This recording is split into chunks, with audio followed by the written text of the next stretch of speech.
E aí pessoal, tudo bem com vocês? Hoje não vai ser aula, né?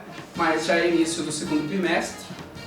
Então o que a gente vai fazer é corrigir as provas de materiais e sistemas construtivos do primeiro bimestre.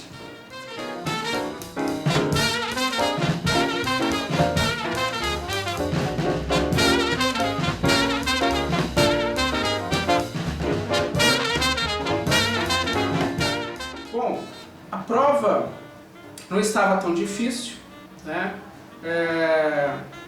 A maioria de vocês conseguiu entregar ela dentro do prazo, 24 horas para fazer a prova. Mais fácil que isso, né? Mais mole que isso, só sentando no pudim. Então eu vou corrigir com vocês aqui, porque eu ainda não corrigi todas as provas, mas até onde eu cheguei, a média da sala, já somando as atividades, a IP e a prova, a média da sala está ficando por volta dos 6 pontos. Tá? Então, esse número logicamente pode aumentar, tá? Porque ainda não corrigi todas as provas. Então, de forma geral, vocês todos foram muito bem na prova. Logicamente existem alguns casos que vocês esqueceram de escrever ou ficou incompleto, né? Então eu vou corrigir com vocês, eu vou falar aqui que eu acabei escrevendo na correção, tá? Então, no total eram 8 questões, deixa eu ver aqui exatamente, isso mesmo, eram 8 questões. E tinha questões abertas, questões de múltipla escolha por justificativa. Então, depois eu gostaria de vocês também para saber se o sistema que eu fiz a prova lá no Google Forms, né, no Google Formulários lá, se ficou do gosto que vocês queriam. Então, vamos às questões. Primeira questão. De acordo com a ABNT, Associação Brasileira de Normas Técnicas, normalização abre aspas, o processo de formulação e aplicação de regras para a solução ou prevenção de problemas, com a cooperação de todos os interessados, e em particular para a promoção da economia global.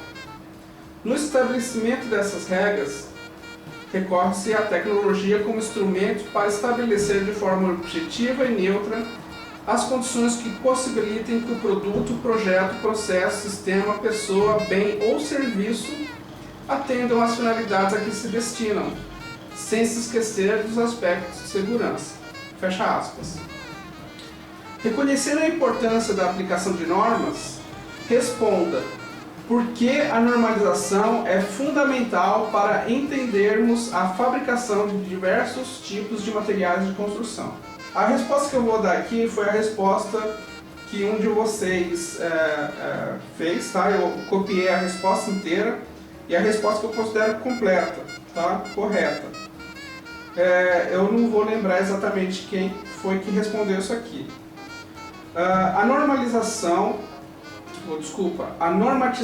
dos materiais de construção criou uma padronização para garantir a qualidade dos produtos. Dessa forma, a ABNT estabeleceu normas quanto ao processo de fabricação, acabamento, dimensões, composição química e até mesmo embalagens e rótulos. Com isso, temos acesso ao processo de produção e garantia de um material de qualidade. Essa resposta aqui, de forma geral, ela está correta. Tá? O que eu vi em algumas provas? Em algumas a questão estava assim, normalização é bom porque faz com que os materiais ganhem qualidade. Essa resposta está incompleta, tá? Então provavelmente eu escrevi lá desenvolva mais. Em outros casos teve gente que coloca lá que a ABNT é um órgão fiscalizador, que ela cria as regras e depois ela fiscaliza-se. Não, a ABNT não é um órgão regulamentador ou fiscalizador, tá? ela não faz esse papel de fiscalização. Ela simplesmente fala que as normas são essas. Cabe a você decidir se vai segui-las ou não. Lógico que em alguns casos existem prefeituras que obrigam, como é o caso da Prefeitura de Maringá, que obriga que você siga algumas normas da ABNT. Então, nesse caso, é uma obrigação por lei, né? Mas a ABNT sozinha, ela não tem esse poder todo e sequer ela tem o poder de lei, tá? Então, essa questão aqui valia meio ponto. Muitas questões acabaram ficou meio a meio, assim, ficando incompleta ou totalmente completa, tá? Então a maioria tirou incompleta de meio ponto, seria 0,25. Eu já arredondo para 0,3. E alguns acertaram ela completamente, aí ficou com meio ponto. Segunda questão. Quando falamos dos materiais de construção civil, mesmo em elementos de importância estrutural, é necessário que se tenha o domínio de alguns conceitos, como por exemplo de tensão e resistência. Por tensão, entendemos parcela das forças que podem ser exercidas sobre um corpo, e deste modo podemos denominar tensões ou solicitações. Porém, ao ser solicitado, os materiais precisam, para cumprir função estrutural, ter função de resistência que, de acordo com a solicitação, força, poderá ser nominada de maneiras diferentes, como vemos abaixo. Aí aqui tem 3 assertivas. A primeira, resistência à tração é uma solicitação transversal em que o corpo sofre uma deformação que tende a modificar o seu eixo longitudinal. Segunda assertiva, a resistência é capaz de resistir às forças em um mesmo eixo, em direções opostas, no sentido de esticar o objeto, é conhecida como cisalhamento. Terceira assertiva. Quando uma força é solicitada de forma que tende a girar as seções do corpo, uma em relação à outra, podendo ser orientada em um eixo comum, é chamada de resistência à torção. Bom, para vocês, essas questões aqui, eu acho que alguns casos a 2 veio primeiro, ou a 3, enfim, ficou meio embaralhado essas assertivas. Não tem problema, tá? Se ela ficou embaralhada ou não. Porque de múltipla escolha agora, você só fala se está correta, a 2 está correta, não importa se a 2 está em primeiro ou em segundo, tá? Então, aqui não teve problema nenhum. E aí, continuando, acerca das assertivas acima, escolha das opções abaixo, a única que é correta.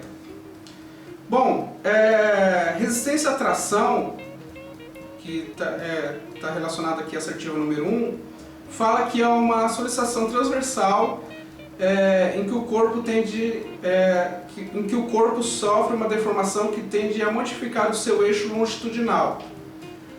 Não, essa aí seria a resistência à flexão, tá? Então o corpo longitudinal ele não vai sofrer um arqueamento ou alguma coisa do tipo. Então essa assertiva está incorreta. 2. A resistência é capaz de resistir às forças em um mesmo eixo em direções opostas no sentido de esticar o objeto, é conhecida como cisalhamento. Não, nesse caso aqui é conhecida como tração, tá? Cisalhamento, lembre-se, é corte, tá? Então o fato de uma tesoura estar cortando um papel é cisalhamento, o fato de um machado estar separando as fibras de uma madeira quando ele está batendo com o machado numa tora, isso é cisalhamento, tá? É corte. Nesse caso aqui, a única correta é a 3, tá? Quando uma força é solicitada de forma que tende a girar as seções do corpo, uma em relação à outra, podendo ser orientado um eixo comum, chamado de resistência à tração. Ou seja, pegar o negócio e torcer, né? Então se você fizer isso com uma toalha, por exemplo, você está torcendo a toalha. Se você fizer isso com cabos de aço, os cabos de aço são vários entrelaçados, mas na verdade um é torcido em relação ao outro, né? O que dá uma resistência muito boa ao material. Então nesse caso aqui, tá somente a assertiva 3 está correta, tá? Agora eu não posso falar para você se foi a B ou a C, porque isso aqui também ficou embaralhado. Mas a resposta correta é a assertiva 3 está correta. Questão 3. Valendo um ponto. No que se refere à resistência dos materiais sólidos, estudamos os efeitos das solicitações, esforços mecânicos, no comportamento dos materiais de construção, e sabe-se que tais solicitações tendem a deformar ou até mesmo romper os elementos expostos. Portanto, explique como solicitações como compressão, tração e flexão atuam nos materiais utilizados na construção civil e dê um exemplo para cada esforço citado. Então aqui eu também peguei outra resposta que está que eu peguei de um aluno, né, que está totalmente correta. Compressão é quando ocorre de haver duas forças com a mesma direção e sentidos. Por exemplo, quando as vigas se apoiam nos pilares e esse pilar sofre compressão. Tração é quando há duas forças com a mesma direção, mas sentidos opostos. Por exemplo, na brincadeira de cabo de guerra, onde cada grupo puxa a corda de um lado, fazendo com que ela se estique ao máximo, fazendo com que ela se estique ao máximo possível que as forças delas permitem, as forças dos grupos permitem. Flexão é quando há um carregamento transversal entre os apoios, tendência ao encurvamento. Por exemplo, quando uma viga biapoiada e pela gravidade ela irá ser flexionada para baixo. Bom, aqui, essa aqui valia um ponto, muita gente não acertou totalmente, tá? Eu vou dizer por quê. Você até falou exatamente, não você, porque eu sei que você acertou, mas algumas pessoas acabaram colocando assim, falou que é compressão, exemplo, viga, ou exemplo, pilar. Mas, como assim? Pilar fazendo o quê? Né? Tem que explicar que força tem sobre o pilar para ele estar sofrendo compressão. Ou o caso, por exemplo, da flexão. Flexão, tendência de curvamento, não sei o que, exemplo, viga. Mas a viga fazendo o que ela sofre flexão? A viga sozinha às vezes não sofre. Né? Então você tem que falar que carga que tem sobre esse material para ela estar sofrendo flexão. Outros casos também, as pessoas colocaram o exemplo de uma viga que sofre a flexão. Se ela sofre a flexão, em cima ela sofre compressão e embaixo ela sofre tração. Não é totalmente correto, tá? Se você está falando de concreto, sim, isso está certo. Mas se você está falando de aço ou elementos metálicos, isso não está correto. Então, tome muito cuidado com essas respostas que vocês colocam, tá? Certifique-se de qual material exatamente está sendo falado. E por isso a resposta também não ficou totalmente certa. Essa questão aqui, até onde eu lembro, ninguém zerou ela, mas poucos acertaram ela totalmente. Tá? Então as notas aqui ficaram entre meio ponto, 0,7, que seria 3 quartos completo, e um ponto. Tá? Poucos tiraram muito abaixo disso e até onde eu lembro ninguém zerou ela.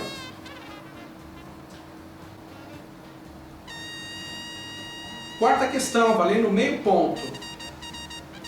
Os agregados são materiais de atividade química praticamente nula e são classificados quanto à sua origem como sendo naturais, ou seja, já se encontram em forma particulada na natureza, ou industrializados. Sua composição particulada é obtida por processos mecanizados ou industrializados.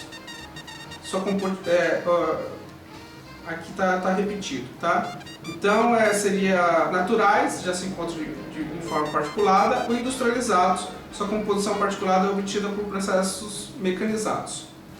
Assinale e fundamente a opção em que é considerado o agregado natural o seguinte material. Aí tem aqui a opção areia, brita, pedra de mão, bica corrida e pó de brita.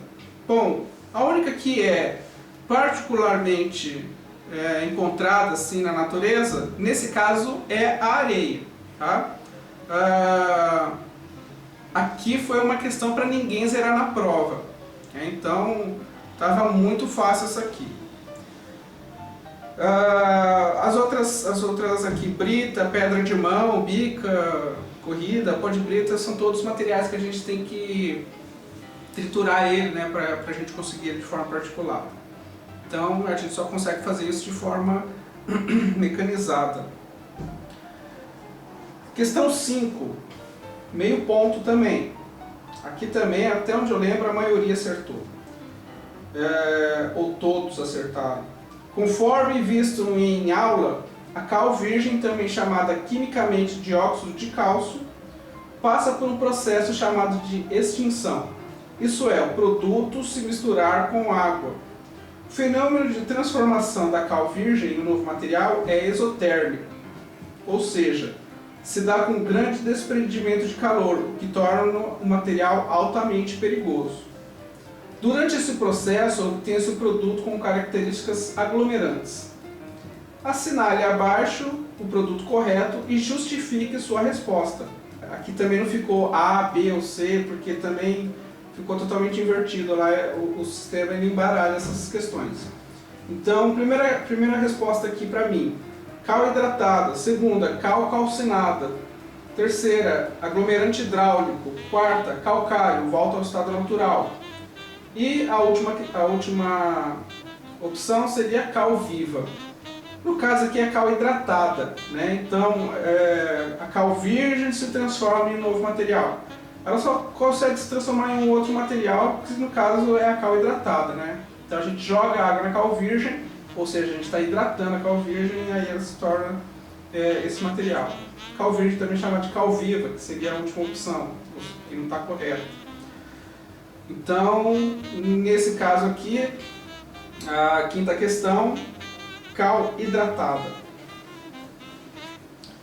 Sexta questão, valendo um ponto. O cimento Portland é o principal aglomerante hidráulico utilizado para confeccionar peças de concreto. Durante sua fabricação, algumas etapas são fundamentais para se adquirir um cimento final de valor único. Em uma dessas etapas, surge o clinker. Descreva o processo de formação do clinker. Primeira questão. Segunda questão. Cite qual material é adicionado ao final da etapa. E a terceira questão. E explique por que ele é inserido. Tá? Então, descreva o processo de formação do clinker. Cite qual material é adicionado ao final da etapa. E explique por que ele é inserido. Muitas pessoas aqui acertaram essas duas últimas questões. Mas a primeira questão, que é descreva o processo de formação do clinker, ficou muito incompleto. Tá? Eu vou ler aqui uma resposta que eu peguei de um aluno que acertou a questão inteira. O começo do processo de obtenção do clinker se dá com a extração do calcário, nas jazidas de calcário. Logo após a extração, precisa-se britá-lo para ficar em pequenas partículas. Após esse processo, mistura-o bem em proporções adequadas com todas as matérias-primas necessárias, como minério de ferro e pozolana. Se você não colocou que adiciona minério de ferro e pozolana, eu considero certo mesmo assim, tá? Porque isso aqui é uma opção, não é obrigatório.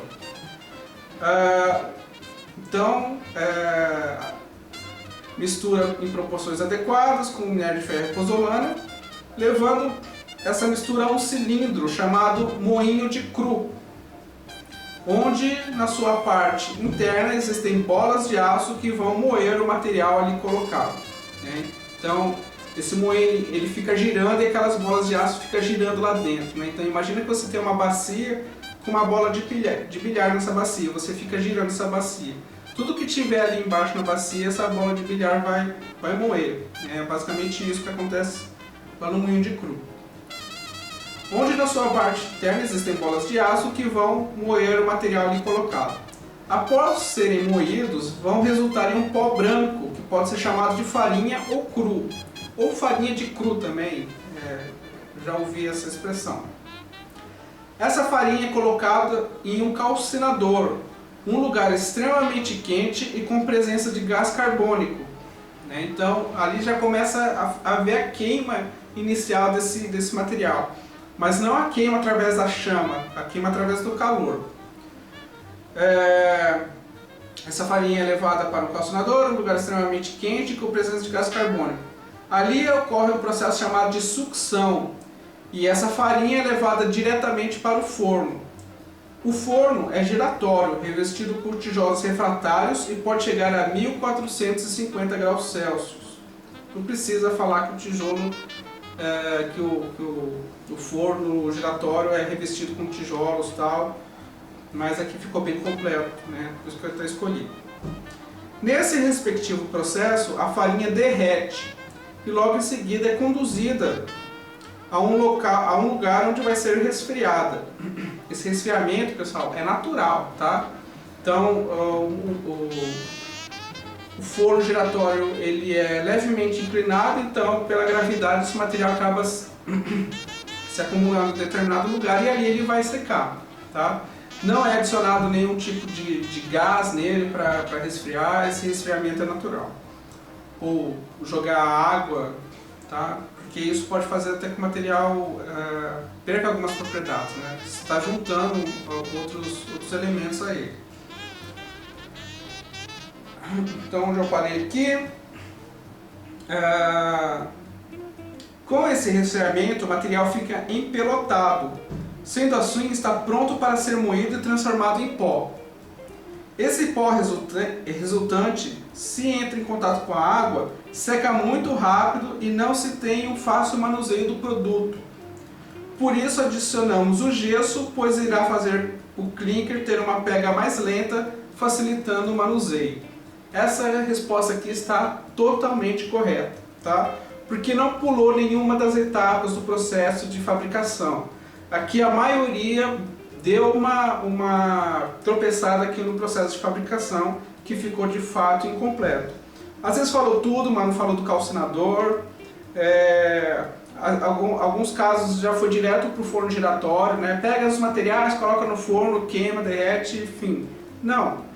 Tá? Então, como vocês tiveram bastante tempo para fazer essa questão aqui, essa questão teria que estar totalmente completa. Então essa aqui valia 1 ponto, algumas pessoas tiraram meio ponto, algumas pessoas tiraram 0,3, porque às vezes até falou mais ou menos, não falou totalmente completo no processo de fabricação, mas não falou que coloca gesso, nem falou por que coloca gesso. Então algumas pessoas tirou uma nota mais baixa aqui nessa questão. Outros tiraram 0,7, 0,6, 1, tá? Então teve de tudo aqui. Sétima questão, meio ponto. Outra questão aqui também para não zerar a prova. A cura do concreto é a técnica que visa a hidratação do concreto com o objetivo de diminuir os efeitos da evaporação prematura da água na estrutura concretada. E como consequência o surgimento de fissuras e trincas. Quando feita com cuidado e respeitando os passos necessários, a cura do concreto é sinônimo de sucesso. Isso significa um aumento de 30% na resistência final do concreto. Além, é claro, da diminuição das chances de ocorrerem patologias nas estruturas das edificações. Por causa do seguinte, às vezes trinca o material porque essa cura não foi correta e ali tem infiltração de água que já é uma outra patologia. Leva a corrosão das armaduras, que é uma terceira patologia, então uma patologia leva a outra, né? Então é um perigo isso. E aí a questão, cite ao menos 2 métodos para realizar de forma correta a cura do concreto convencional. Aqui você tinha que falar basicamente só 2 passos, só 2 processos. Aqui eu peguei outra questão de um aluno. Um dos métodos mais simples é a irrigação periódica da superfície, pois consiste em proteger o concreto que está fresco e irrigar com água o concreto que está exposto na superfície. Outro método tradicional é o recobrimento simples da superfície, que consiste em cobrir o cimento de superfície com sacos. seja de areia ou próprios sacos de cimento, que são sempre mantidos regados ou úmidos, para que se evite a incidência direta do sol. A incidência direta vai ocorrer, né? Mas como os sacos estão ali em cima, não vai ocorrer diretamente no concreto. E evite a evaporação da água do concreto, né? Então, aqui foi citado 2. Tem outros casos, que é a manutenção das formas, né? Então as formas têm que ser de madeira ou de um material que consiga ficar úmido com facilidade. E aí você fica molhando também essa madeira. Sempre que ela começar a secar, você vai lá e molha de novo, né? Então é como se fosse uma irrigação periódica, só que das formas. Outro é imersão. Tem ainda um por nebulização, que se joga um gás no material. Enfim, tem diversos tipos, tá? Então essa aqui, algumas pessoas também deram uma tropeçada, não colocaram tudo, mas a maioria acertou essa questão aqui. 8ª questão. Uma das características que mais chamam a atenção e garantem a personalidade de um ambiente é o seu revestimento. Ele é a base para toda identidade visual de um projeto. Mas não basta escolher o produto melhor e mais bonito. É fundamental tomar cuidado ao assentar as peças cerâmicas a fim de garantir o resultado desejado. Quais são as etapas que se deve executar para atingir o bom acabamento nas faces internas de uma parede? Tá? Não estou falando das faces externas da parede. Sendo que na face interna serão assentados azulejos. Bom, aqui também a questão ficou toda embaralhada. Valia meio ponto. A maioria acertou, mas algumas pessoas erraram. Então eu vou falar aqui as opções, não vou falar se é A, B ou C, porque lembre-se, embaralhou. Então primeiro, aplicar a massa única, reboco paulista. Segundo, aplicar azulejo sobre a massa única regularizada fresca. E terceiro, fazer o rejunte no azulejo. Bom, primeiro, não se coloca a massa única de uma vez. Primeiro precisa chapiscar a parede. E você não coloca o azulejo na massa única fresca, você tem que esperar essa massa única curar, né? Terminar a pega e curar, e sobre ela você passa a argamassa de revestimento cerâmico, tá? Então não é diretamente na argamassa fresca. Segunda opção. Primeiro, fazer o chapisco. Segundo, tá certo, né? Fazer o chapisco. Segundo, fazer o emboço sobre a camada curada de reboco. Bom, aqui já pulamos uma etapa, né? Então não foi falado que foi feito o reboco. Fez o emboço sobre a camada curada de reboco, mas o reboco não aparece aqui. Terceiro, aplicar argamassa de assentamento de material cerâmico sobre a camada curada de reboco. Quarto, assentar o azulejo sobre a camada fresca de argamassa de assentamento cerâmico. E quinto, fazer o rejunte do azulejo. Então aqui está errado porque foi pulada algumas opções, alguns passos, né? Terceira opção, primeiro, chapiscar a parede, correto. Segundo, aplicar a massa única, reboco paulista sobre a camada curada de chapisco, pode estar correto até aqui. Terceiro, alisar a massa única e aplicar o azulejo diretamente nela. Não pode. Tem que esperar a massa única secar para depois passar a argamassa de assentamento de revestimento. Quarto, rejuntar o azulejo, né? Então essa aqui está incorreta. Outra opção, primeiro, fazer o reboco. Já começou errado. Primeiro tem que ser o chapisco. Segundo, aplicar o emboço, que é o acabamento final, sobre a camada curada de reboco. Não, o emboço não é acabamento final. Está totalmente errado isso aqui. Terceiro, chapiscar a parede. Depois que ficou tudo bonitinho alisado, você vai chapiscar, né? Bizarro. Dá vontade de nem continuar, mas vou continuar. Quarto, assentar o azulejo sobre a camada ainda fresca do chapisco. E quinto, aplicar o rejunte nos vãos entre as peças de azulejo. Tá tudo errado, tá? Como eu disse, algumas pessoas erraram essa questão, mas eu não sei se colocaram a D, Se alguém colocou AD, vai apanhar de vara, tá? Porque está totalmente errada essa outra opção. E a última aqui para mim que é a correta. Primeiro, fazer o chapisco, certo? Segundo, fazer o emboço sobre a camada curada de chapisco, certo? Emboço é a regularização da parede. Terceiro, aplicar argamassa de assentamento de material cerâmico sobre a camada curada de emboço, certo?